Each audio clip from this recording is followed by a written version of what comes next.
What's up, world? What's up, everyone? This is the Gorilla Talk Podcast. I am the one, the only. I am Ivy.xo, aka Katie, aka whatever the fuck people are gonna call me, whatever day of the week. Who am I joined with? Some call me the Bar Christ. The ladies call me Suave Ramon, but I believe my parents gave me the name Raymond. I am Ray Pearson. At it's Ray Pearson. Yeah. All right, man. Yo, it's been a few weeks, bro. I Been quite. know. So much has happened. Yo, we gotta do a quick recap. What stood out for you? What stood out for you? Her business. Her business on Oh, breaking up. What the hell? We finally got something good and Vince pulled the white card out. Sorry, I had to say it. I don't know, man. I'm sorry. I'm still not over the Undisputed Era and they're I demolishing know. too. Yeah, I don't know if it's because factions are becoming oversaturated, or maybe they see Kyle O'Reilly, maybe they see he has star potential. But yeah, and meanwhile all this is happening, and where the hell is Velveteen Dream? We need to I'm start trying. putting out the milk cartons that has the missing with Velveteen on the back, just doing the. Wow. We Is don't know this where what he's at. you might what put a Henny bottle that says "Where's the Velveteen Dream"? Yeah. Nah, a couple days, fucking, the Pinnacle versus the Inner Circle. Oh, please do Yeah. tell me. Do tell. MJF decided to pull the fast one on Jericho, made it seem like he was trying to get the Inner Circle to turn on him, but then it was like this whole mind games because he knew that they were gonna like fill Chris in. Then last second, lights go out, lights come back on. It's FTR, and Sean Spears all in the ring, and what this guy's name is Wardlow, Okay. and what I mean, crazy ass beatdown on Inner Circle, and then it wasn't I believe it was this past Wednesday where Inner Circle got their revenge. That's definitely a war that I'm I'm I'm intrigued in. Okay. So I've been waiting for this interview since I booked it. You've been waiting for it. It's the first time we actually get to sit down and talk to a professional wrestler that will Yes. give us the actual ins and outs of the game and not as opposed to what we're seeing right now in AEW, TNA, WWE. I'm honestly very excited about this. It was supposed to be for Women's History Month, but life decided to fuck us over. Right. Really. But I'm very proud to bring on this very strong and fierce woman, the one, the only, Neveah Chantelle. Hi, Hi. how are you guys? What's I'm up, Neveah? What's how are up? you? How are I'm you good. today? Good. Tired, good. How has everything been for you, especially now that we're coming back to a somewhat open world again? I'm excited. I'm excited for the stuff that I have in the next couple of weeks. I have some bookings lined up, and I'm just ready to get back to work. Last year COVID screwed me bad.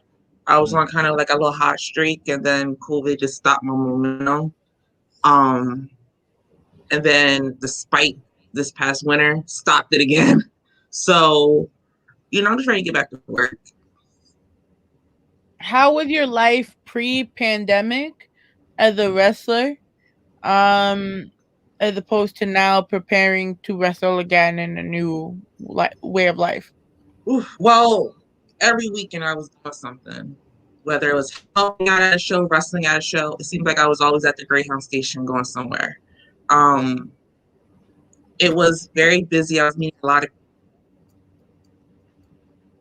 people. just getting my own. I was training 4 days, and I was pre-pandemic. I felt like I was kind of on a roll, and now I'm trying to find that footing again and get back on that roll that I was. But it's like hard because when you're up the ring, you have to find your step again. You got to contact all these promoters again. You got to see what their new COVID guidelines are. Yeah. And then I had sprained my knee 6 weeks ago, so I'm recovering from that.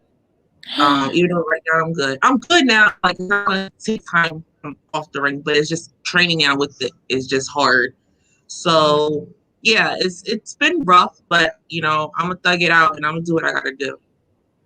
Word. And like going forward and starting to book new gigs, what are the guidelines? A lot of places want you to get COVID tested before the event. Wear a mask backstage, and in the building, you guys go wrestle and put it right back when we come back in. And that's the crowd sizes are reduced, or it's studio tapings. So that's right now, and I know in the future they're going to require vaccination cards.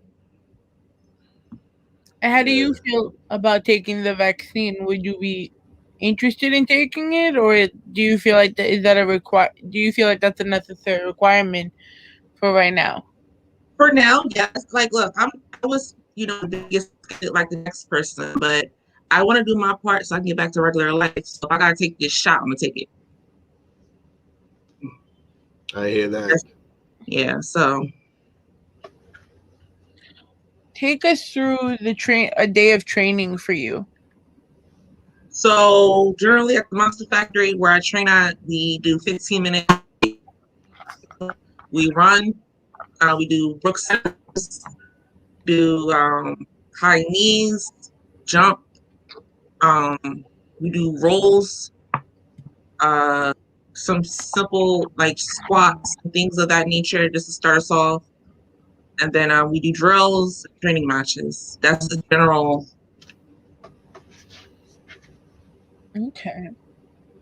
How does it feel to have trained inside the Monster Factory where many people have come out and flourished through there with all that knowledge, and have made strides? Like we've seen Damian Priest come from the Monster Factory, Sheamus, just to say a couple of names.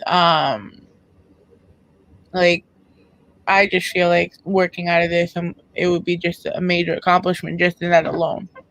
Yeah, it's been awesome because actually Damian Priest was my original trainer. So it's definitely dope to see him flourish on the main roster right now. And I feel like the WWE universe has only a snip of what he can do. It's cool. And I love to see that my school has. And I would love to, 5 years from now, people put my name in, conversation of a great wrestler that came from Monster Factory. Word. Go ahead, Kate. I'm sorry. Oh no, you go, sweetie. No, I wanted to ask, like, who were some of your idols along your journey and growing up? Growing up, China. Big China fan. Trish Stratus, Jackie Moore Jazz, Awesome Kong, Gail Kim, just to name a few. And do you ever like take what they gave to the industry? Do you take like bits and pieces of what they did and apply it to your character? I try to take little stuff and then make it more. Because I feel like right now everybody's doing everybody's move. Nobody can say somebody's copying a move right now because everything has been done. So I just take things that that I like from the people that I grew up watching, make sure it makes psychology sense for me to do, and I do it. So, if you were to get into a match with one of your idols, how would you psychologically prepare for that? China, rest in peace if I could. Trish Stratus would be cool. China. Huh? Hello? I'm sorry. You was breaking up just a little bit. Can you hear us now? Yeah, I can hear you now. Oh, perfect. Okay. So you said Trish Stratus. Yeah, so Trish Stratus would be dope. And then how would you prepare yourself to fight a match with her? I think because Trish, I would literally have to use my power against Trish. I would have to be a brawler against Trish, and I have to take the fact that she is my idol out of the equation and just beat her up. But she has will, so that's going to take a lot just to break down Trish Stratus and her will and her heart. And who was your favorite wrestler as in regards to mic skills? I like The Rock, obviously, one of the GOATs. I love Triple H because Triple H used to be able to tell a story. Well, Samoa Joe. I think a lot of people underrate his mic skills, especially like his teenage days. Like he has some real good promos. So they're like the main three. I like a promo that can like make me lost in what they're saying and tell a story. Where do you feel like there's anybody currently that's like you feel that towards? I think Roman's current promo stuff is really good. I think that right now, like him as a heel, he just likes to, I don't know, there's something about it. He feels more authentic now. And I think I get lost in what says now. Daniel Bryan is still producing really good promos. Bailey. Yeah. A lot of people underrate her promos. So. But she hasn't had a lot of, like, I feel like when Sasha took advantage of the title belt and everything, like they started pushing Bailey behind, and it kind of sucks. I like the build up that they're doing, like with Sasha Banks and Bianca Belair. Bianca Belair. Wow, that just almost went over my head. Like I love that build up, whether we're working as a tag team or facing each other. You know, the chemistry is always there. Right. Do you feel when watching these events, like, you know, when the build up to a match, and it's something that they always and they continuously do you feel like you ever want to just wait till the fight to see the physical altercation? Do you think like there always has to be some type of physical altercation before the match?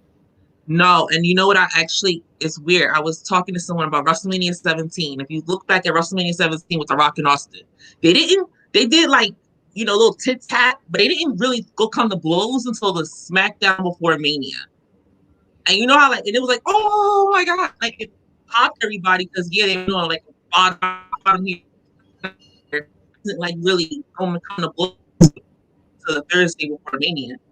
And I feel like that's false because if you keep doing these parts week after week, it's boring. And it loses its like instant like, oh, it's kind of like you're in high school, you see fighting, oh, they're fighting. But those two people are fighting every single day, you're gonna get bored. Right. I kind of felt like that. I kind of felt like that towards when it was Rock and Hogan.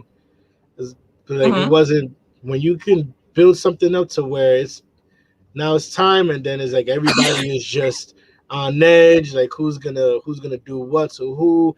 The excitement is there, and I personally feel like they should hold off on any type of blows, fights up until fight time. But I'm also intrigued because also like I like kind of what they do with Sasha and Bianca, where they get their slaps off, but they haven't really come to blows yet. Right. So I'm interested to see if I think tonight's like the final real SmackDown before Mania, because next week they're doing like a pre-show SmackDown type thing. But here's my thing, and this is what I don't get about what's going on with like Mania week, right? I understand that Mania is 2 days, but now you have NXT, which is going to be 2 days, which is right before the two Mania days. So when do we even have time to do the Hall of Fame ceremony or anything? So, the first Hall of Fame is on Monday. I think we record both of them. Hold on, sweetie. Yeah, oh, sorry. I think it's gonna be like a whole week of like it on Peacock. I gotta look it up, but I'm pretty sure like Monday, Tuesday is gonna be the Hall of Fame. Wednesday, Thursday, NXT. Then Friday is gonna be that special SmackDown. Then Mania. How do you feel about everything going to Peacock? I just feel like if something wasn't broken, like why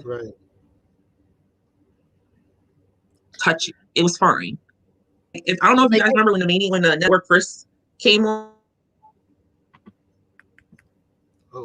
So I think she's gonna be fixing her reception, but she'll be back. In the meantime, we were talking about. Oh, there she goes. Woo! She won't let us talk by ourselves. No. Oh, I'm sorry. I don't know what happened. But yeah. So when the network first started, it had all the glitches and stuff. And now they finally got it all smoothed out. Everything is working fine, and they want to touch it. I don't understand that.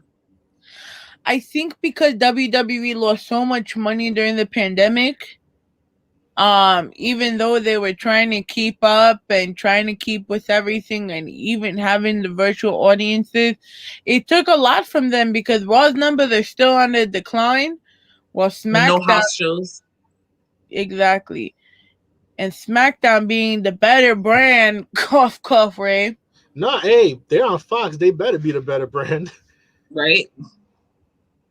So it just plays a lot. So I really don't agree with this sale because it doesn't make sense in my eyes. It doesn't make sense at all. I agree. Like, I'm not a big fan of Peacock. Like I said, it was nothing was wrong with it. Why touch it? That's just how I feel about it. Yeah, and it's too complicated. Like, how the hell do I find what? And yeah, there should be a tutorial on it. Neveah, I wanted to ask you because it seems to be something that's been happening as of recently, and I wanted to get your take on thigh slaps. So, as somebody who does them sometimes, I do feel like it's overused, and I understand why WWE tries to regulate it because I feel like when you're on that level, you shouldn't be thigh slapping. It's a very indie-rific thing. And I feel like we do it on the indies because a lot of times we don't have microphones under the ring. So you can't hear the impact. So I feel like that's why, like at a WWE event, they have microphones under the ring. So when somebody chomps, the whole arena can hear it. At any event, you don't have that. So I understand why indie wrestlers go to the E and still fight. Like, we can hear it without you slap. All your selling will be picked up by the microphone. Wow, so I never knew that. Yeah, I mean, it makes sense though, because how many times you hear someone get drop kick and you hear that? That never crossed my mind, not once. I never thought that they can have fucking mics under the ring. Yeah. Wow. So those type of stuff, like, I understand why it's done on the indies. I just don't understand when you get to the big leagues why you still don't. Like, it looks, and also sometimes when you're in the match, it looks hokey and people can see it. I see why they done it, but I can't judge also them for doing it because I've done it myself in a match. Yeah, I think for me, I had seen, once I realized what thigh slaps were, it was a certain match with Alberto Del Rio, and I think it was Rey Mysterio, where he did one of them drop kicks while Rey was on him, on his knees, and that's when I actually seen the thigh slaps. I noticed it for the first time. I was like, oh shit. Oh, so this makes sense. Right. And it's like real heavy. And like if you watch Ring of Honor, it's really heavy on like a Ring of Honor show. AEW has their people who do it too, but you see it more on Dark because that's also, like I said, a lot of indie wrestlers. Mm. They're the people that mainly do it. I don't think I've ever seen like Triple H fight. Right. He knows about the mics and what the effects of. Like the veterans know that the mic is going to pick up all their sound. And I think it's just like the indie wrestlers, when they get signed, they have to custom now. They don't have to. So, Neveah, how do you personally feel that about the women's division just in general, whether it's WWE or AEW or TNA at the moment? Because I just personally feel that the women are not still as utilized as they should be. So when it comes to WWE's women's division, I feel like they have made strides over the years, but I feel like they're right now taking a little bit of a step back. There was once upon a time, like just 2 years ago, I feel like they had multiple women's views. The point where I feel like they lost Becky. I'm just going to talk about Raw for a minute. They lost Becky, and they don't care about the Raw women's title anymore. It's like straight. Somebody told me that Asuka has been defending the title on pay-per-view since September. And I was like, and I was hoping somebody was lying, but somebody, like, I looked it up and I was like, oh, wow, Selena Vega was her last pay-per-view defense, and that just threw me off. I like SmackDown's women's division. I don't like the fact that they have the Raw Women's Champions, like the Raw tag titles. The Raw Women's tag titles always like involve with the singles title feud. They need to start developing more women's tag teams. Yeah, definitely. Yeah. So I do like NXT UK. Their women's division is pretty cool, and also NXT, the general NXT brand. There's really good women's. Now they actually have women's tag teams. So in favor of them having women's teams. Word. And like when you see matches like the Sasha Banks versus Bayley, the takeover matches, and even like the most recent Dr. Britt Baker versus Thunder Rosa lights out match, as a woman who's an athlete, like what type of emotions do you feel when you see like them historic matches? Right. Like very proud. Very proud. Because we've always been able to do it.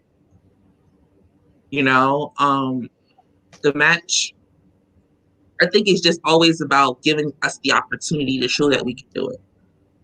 Because the ability was always there. The women was always there. It was just the opportunity that was lacking. If you had to create your match that will change history, what kind of match would it be? Ooh, to create history? Well, I feel like every historical match kind of happened. I think once we start, and not even in terms of match type, but once we start having these match types, it's more about the story that build up to the match type. Because no offense to certain women's first, I feel like they did it just for the first. There was no story build up of why they're going to be in there. Like the Cell, I understand maybe why Sasha and Bayley got the Cell. I feel like Charlotte and Sasha, they were having a competitive rivalry, but when you think of Hell in a Cell, growing up, that was the final end all be all. That was how you settle the beef. You guys can't be controlled. And I feel like Sasha and Charlotte really didn't have that feud in 2016. Not saying that they never would have had that, but I just felt like the Cell, or I don't want to history, or you guys don't want to for it because they need to be in the Cell. Yeah. So once we get to the point, sustainable storylines to be in these specialty matches is when I will be satisfied. Because a match without a story ain't shit. I don't mean to cuss, sorry. No, that's fine. It's okay. Fuck that. We curse all the fucking time. All the damn time. Shit. Fuck. Where, but what's the toughest part about being an indie wrestler? What happened? I'm sorry, say that one more time. No, what's the toughest part about being an independent wrestler? Just trying to sell yourself that you can be a draw. To convince a promoter that you're worth being a draw, especially when you're new, because you don't have a track record, or if you do have a track record, it's it might be like, oh well, you only live 20 minutes away, so you're a hometown person, or like I feel like promoters nowadays, if you're not a big name, they try, like, you have to do harder business with that person to try to get opportunity. I think that's the part, like trying to find the right opportunity and do business. Do you feel like those opportunities are more available as an indie wrestler as opposed to working in working in the big leagues? Because at least like with the independent scene, you see more, let's say for an example, intergender matches. You do see more actual athleticism as opposed to the theatrics. There is more opportunities on the independent scene because you're not tied to a contract and you're not being told how to run your business. But then again, I feel like that's just your personal, at that point when you're signed, that's your personal drive of trying to get your opportunity on the show. That's just work ethic to earn your opportunity on the show. Where you're an indie wrestler, all the work ethic in the world. If a promoter don't want to book you, they're not going to book you. Right. If you feel like you can't make that promoter money, they're not going to sign. Like, at least if you're signed to a contract, you just have to prove that you're worth putting on. If that makes sense. Yeah. I know it sounds like I'm kind of double talking, but it's like, if you're an indie wrestler, you're fighting for an opportunity. You're fighting for opportunities, but in different ways. Right. So and I'm sorry. Go ahead, Katie. Sorry, I'll make mine quick then. I'm sorry, Ray. What has been the hardest thing for you in terms of finding that opportunity? I think for me, just promoters, because I'm a thicker girl, so I'm also a Black woman, and there is people who feel like I'm not sellable Black because of those features.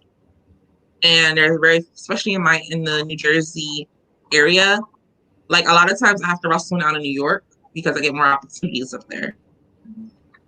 In my area, I'm probably one of the 2 or 3 Black girls, and I'm thick, and I'm on the heavier side, so they feel like they can't sell me the same way as they could a skinny white girl. You know what I mean? And I don't mean that as like a racist thing. I'm just saying, like, in terms of what I was saying before about trying to find an opportunity and convincing a promoter that you're sellable to their fans.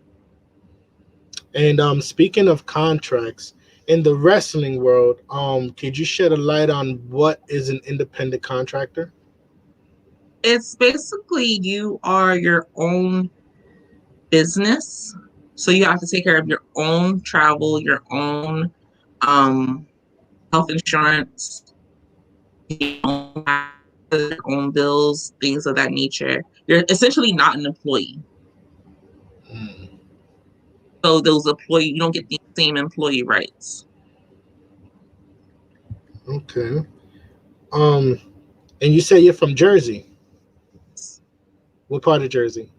Camden. I'm right outside of Philly. Oh, okay. All right. I've been out to Camden before. Okay. Word. That's dope. How's the culture over there, since it's not all the way Jersey, but it's not all the way Philly? It's, in my opinion, it's like baby Philly. A lot of the times, like, because my city is very urban. It's predominantly African American and Latino. Yeah, so I call it baby Philly. It's a very hood culture out here. Yeah. So that's how I see it. All right.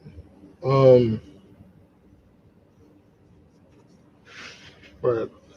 Tell us about what inspired you to go into wrestling. Like, what was the trigger point to catapult Neveah Chantelle? I was in college. I wasn't feeling it at all. And I just was like, I kind of like, I don't want to sound super religious. I just prayed to God to send me a sign to lead me on a new path in life. I wasn't feeling college, and I was watching a lot of wrestling, and I've been watching wrestling all my life. So it was more of those things like, look, I told myself, I said, try it. If it works out, it works out. But this is something that you have had a consistent love for since you were a child. So, and I don't want to grow old and regret not saying I tried. And then once I started training at the Monster Factory, I feel like, oh my God, I can actually do this. And, you know, I just started to drive. Like now I just want to just do my absolute best, and I want to get signed to a major promotion. But I'm just, it's just a whim. It was just like, look, I have to try this because this college thing is not for me. And also my family was really supportive about it. And I was like, oh, that was a sign that it was meant to be. Because my family, I was shocked that my family was. Mm. And what has been like so how long you've been on this journey for approximately how many years now? I started training in 2015. I had my debut, approximately like a little over 5 years. So what has been the highlight of your training and your journey thus far? My highlight will probably be I probably just started wrestling around the country outside of Jersey. When I started wrestling last year, like before the pandemic, I was wrestling every week either for a women's title or wrestling in front of a crowd. Like I haven't won my first championship yet, but just competing for championships where people who I don't even know to recognize who I am. Those have been like kind of small highlights for me. That's why when the pandemic hit, I was just so blown because I felt like I said, I was finally getting my name out there. People finally recognized who I was. And I was like, okay, now the pandemic happens. When I come back, am I going to have that same traction? And from wrestling gear to mic skills to even your entrance theme, how important does all those factors play a part? It's your introduction to the fans is very important. It's a visual that they will always take away from you. I was always told like the fans will remember three things: your entrance, your finish, and how just like your overall two things basically: your presence and your entrance, like your finish and your entrance. And I think that's very important because even as a wrestling fan, I remember the entrance and the finish and the story you told in the ring. Right. Are there any wrestlers now that we see on TV that people might not know that you've actually fought them on the indie scene? Oh, I like that one. Ooh. So I fought snap. A lot of AEW dark people. I have wrestled Freya States recently. She was on AEW Dark. Who else have I wrestled? I know a lot of the girls. I don't think I've wrestled them yet. I've been on cards with a lot of them. Like Raylan, I've been on the same card with. Who else? I wish I had like an AEW Dark roster right here. That could be, I've been on the same card with her, and her. You want me to look But it up? oh my God, you find the list. Yeah, I've probably been on. I probably especially like because I wrestled at WSU, so it's probably a couple of them. I was on the same card as Diamante. I was on the same as Kira Hogan and Tasha Steeles when I was wrestling for WSU. So those were pretty dope. Word. And who's been the most humble? Like, you know, like if you saw it, I was like, yeah, I can't believe how humble this woman is. And then Holodead is like the nicest woman in the locker room. So it only gave me the full AEW roster. Oh yeah, I figured that. I know me growing up, I'm not sure. All right, this is just like this is a fun question. If you have, not sure if you did play games, do you have a favorite wrestling game growing up? No Mercy. Okay. I love all the SmackDown versus Raws, but No Mercy was like a whole nother level of fun. All right, shouts to Nintendo 64.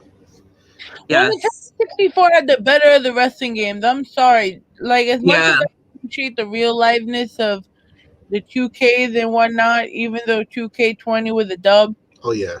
No Mercy really took you into your wrestling feels. I think it was the people who actually did the game. Yeah, because they changed from I forgot the name of the company to 2K games. But where No Mercy was definitely fire. Yeah. If you had to take another job in the wrestling universe outside of a wrestler, what would you want to do? A booker. You would do booking? Hell yeah. So what would be 3 matches you would make as a booking agent? As an independent or as like a son? Do one independent, one sign. Okay, so one independent I would probably do is probably Trisha Dora versus, because I'm really big Trisha Dora. Probably Trisha Dora versus let's do Trisha Dora versus Sarah Seven. If you guys know who those girls are, that would be pretty dope in my opinion. Max the Impaler versus Trisha Dora will also be cool to me because it'll be like that cool power with her technical skills. That'll be dope. And then on the main roster, I will probably do Rhea Ripley. I know this is cheating, but we've seen it before. But I just want to see how it is going to be on the main roster. That's Becky Lynch versus Rhea Ripley. Do you feel like the main roster is gonna water her down the same way they did to Asuka? I fear that. But I think that right now, especially on Raw, they need a jolt. Like they need some type of boost because the women's division is very scattered. And I feel like Thea might be that reset if she beats Asuka, because then she can do like a little program with a rematch with Asuka. Then Becky will probably come back from maternity leave. She can do a program probably with Becky going into SummerSlam. And then maybe at this time they'll turn Naomi heel or Shayna Baszler, or you can start playing around with it. But I think that Rhea Ripley can be the reset that Raw needs for the women's division. Word. Or if you could book, right, and you can you included your fatal 4-way Hell in a Cell with anybody from the main rosters, who would it be? Sasha Banks, Raquel Gonzalez, Ooh, Lo Shirai, and myself. Ooh, talk about the new 4 horsewomen right there. Ooh. Yeah. Damn.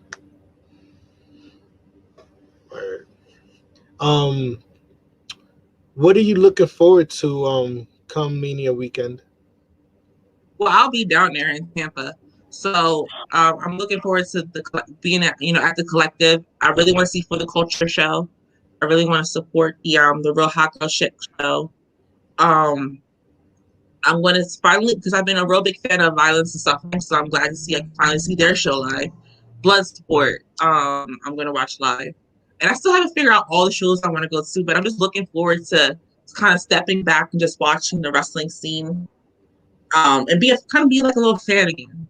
Yeah. And also, I feel like that's going to also inject some motivation in me to really grind. So next year in Dallas, I'll be on one of these cards. Word. And which promotions would you like to work in? I'm sorry, say that one more time. Which promotions would you like to work in? I would love to work with GCW, and those. I would like to work. I want to be on For the Culture. Are you talking about the main? The main two? No, it could, as far as like Impact, AEW, even if it's Dark, New Japan, or any promotion that you see, like Well, growing up, WWE was my first love, and I'm not going to sit up here and tell you that any other promotion, like I'll be, blessed if AEW gives me an opportunity. I'll be blessed if Impact gives me an opportunity. But WWE was my first love. Word. So, Cody. So, wait. Before you go into your point, being that you said that, right? How do you feel of the oversaturation that they're doing with their wrestlers now? Then are they genuine? I feel like both AEW and WWE has a very oversaturated roster. I feel like they're doing a whole bunch of signing and not have no creative ideas for them. I feel like people should stay in NXT until you have a year creative plan for that wrestler. And I understand stuff happens like injuries and stuff, but I think you need to have a year plan. I think once you have a wrestler you want to bring to the main roster, there should be some type of creative meeting with Vince McMahon, Triple H, a coach from NXT, and maybe another writer of the brand that you're bringing that person on. And y'all need to come up with a year plan. Here's what we're going to do with this person. We're going to bring them up, and this is what we're going to do for the next year. And like I said, I've seen injuries and unforeseen things happen, but it needs to be at least some type of guideline so the rest of those just doesn't falter. See, I like that, even though, and like me and Ray always talk about it. The only time we're gonna see Triple H really have some type of creative control over the main roster is when Vinnie Mac go bye, in the most polite way to say it.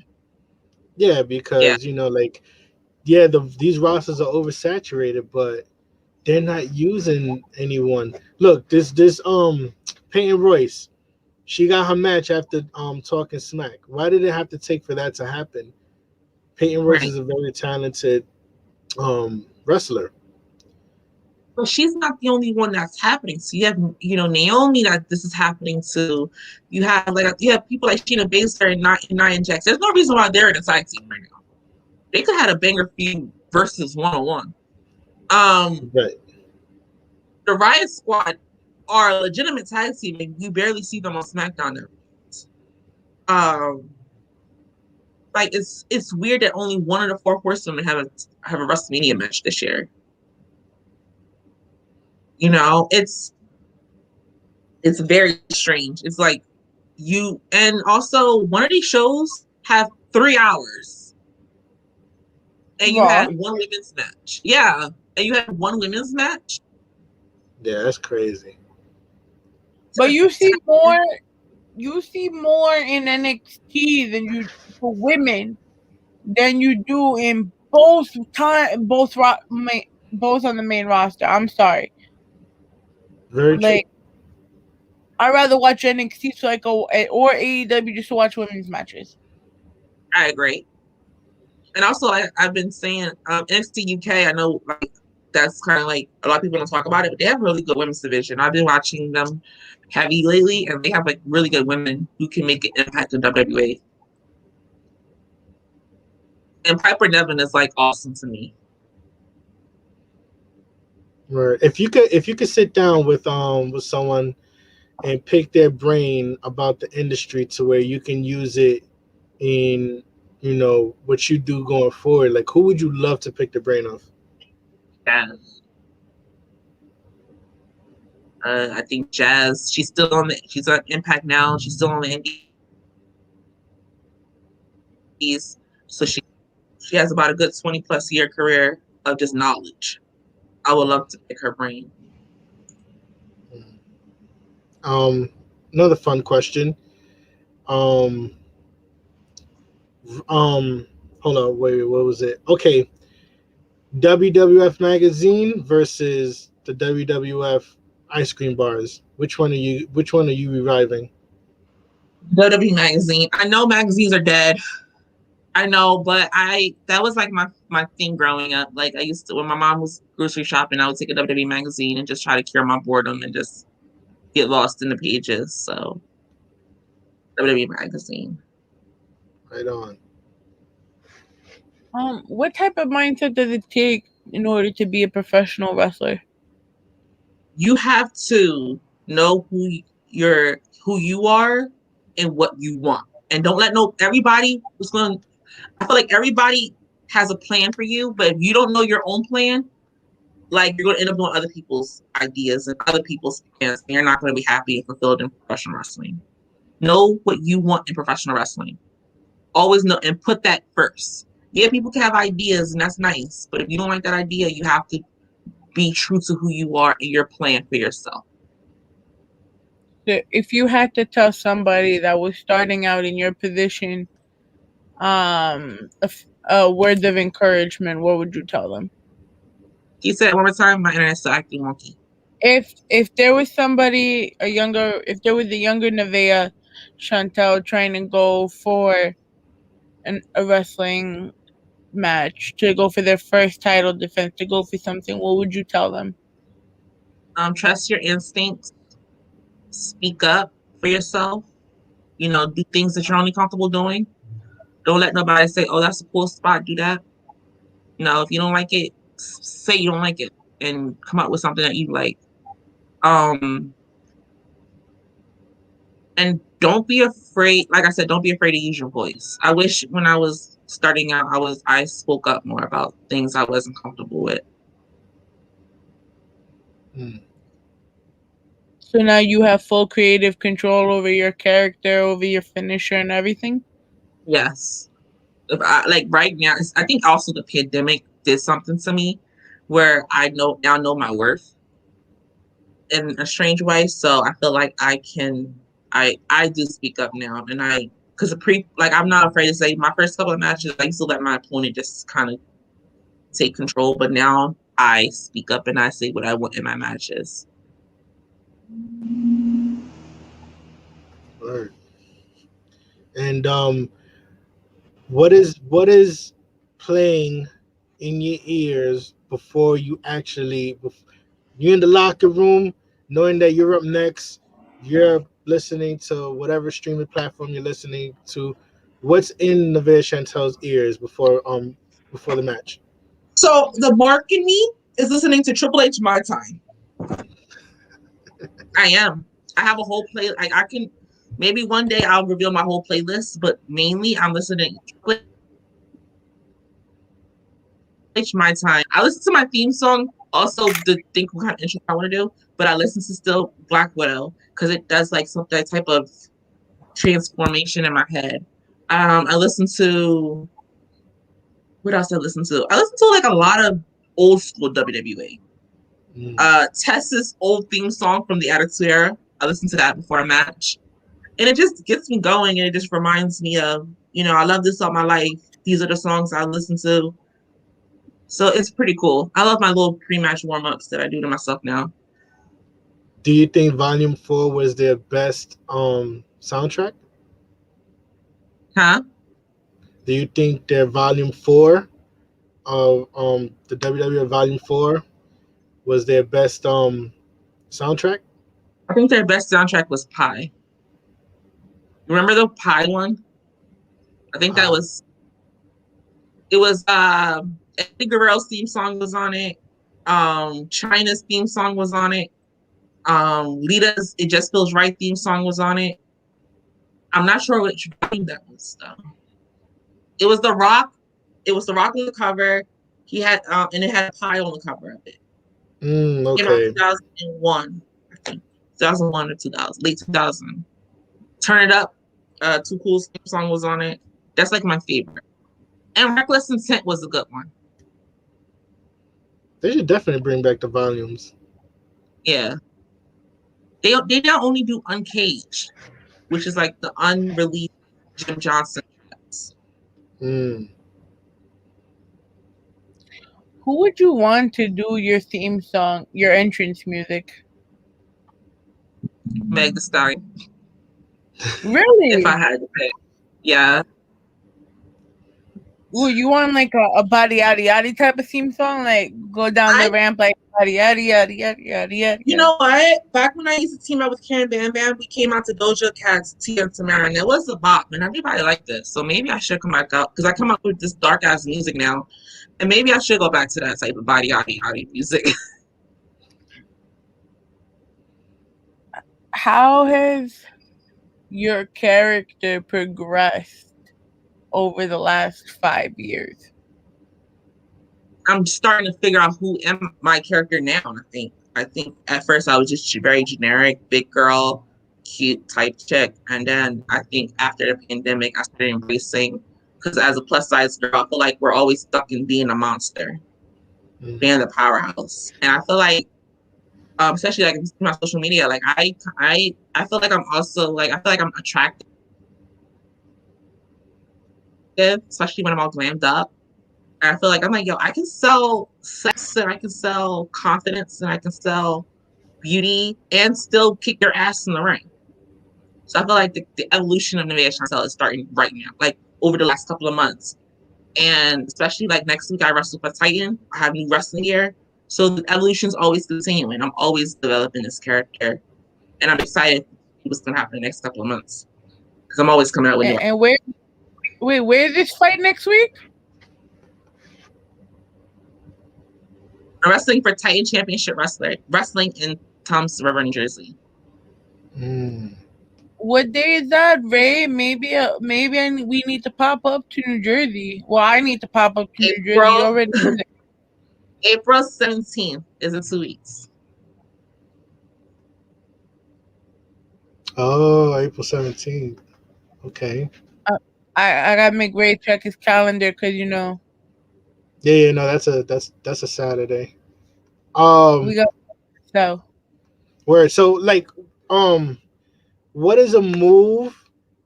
Because as soon as you walk out the curtain, they're probably they're going based off what they see. What is a move that you've done that when they seen it, it's just like, holy shit, I didn't know she could do that? I think when I started doing the Neora, because my size, if you see my knees just run into a girl's chest, you're gonna think I killed her. So every time I do the Neora, I always makes you smile on the inside because like, yeah, I got him.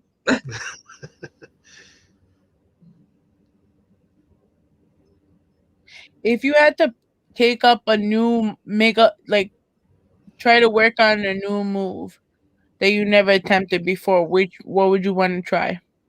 I'm working on the Bull Nakano's and Paige did it, the submission. I can't think of the name right now. Paige called it the Rampage. I believe. Bull Nakano was the first one to make it finish. It's like a chicken wing. She kind of has her in a squat position. Like I'm in a squat position and I have her in a chicken wing. I cannot think of the name of the move right now. But that's something that I would love to work on because I've always wanted to do it. And when I'm in training, I just have to take the time in training to work on that move because I've been trying to do it and I always get close and then I won't I won't just keep pursuing it. I'll try it one training session and I'll leave it alone for a couple of months. Try it in one training session and leave it alone. And I have to just one day buckle down and just say, you know what? I'm not stopping if I get this move. Yeah. So you tell him. Oh. You tell him, Neveah. Exactly. She kept freezing on me, so I was trying to say it, but she kept freezing. But So we do this with everyone. To close out the show, they have to do it in their wrestling promo. So you have to cut a promo on yourself on how we can find you in wrestler style. And wrestling. Oh my God, you're gonna make me cut a promo? Yeah. All right. Hey guys, it's the immaculate threat, Neveah Chantelle. And I know you guys enjoyed my interview here on Raw Zone. And now you guys can follow me on all social media platforms at Neveah Chantelle. Hope to see you soon. Ow! Fire. Yeah. Oh my God. Thank you so much, Neveah, for being on with us today. Thank you guys for having me. Hopefully, one of these days we can follow you around with the camera and just talk to you in person. You trust me, we can set something up if you guys want to take like a behind the scene. We'll talk about it. Yeah. We will. I'll make a group chat. But Raymond, you know how this goes. How are we ending the show? Where can we find you? Y'all already know y'all can find me Instagram, Facebook, Twitter at It's Ray Pearson, or check out itsraypearson.com. Music, merch, videos, whatever you want, it's all there. Yeah. My name is Ivy. This was real. Neveah, please stay on the line so we could take our little selfie, since this is like our little hub to take pictures afterwards. Gorilla Talk podcast. We'll be talking more shit next week, hopefully. Until then, tune into Raw Zone. We make our 4 years tomorrow, so we will figure out what we're doing then. But on that note, as Mr. Pearson usually says, Gorilla Talk!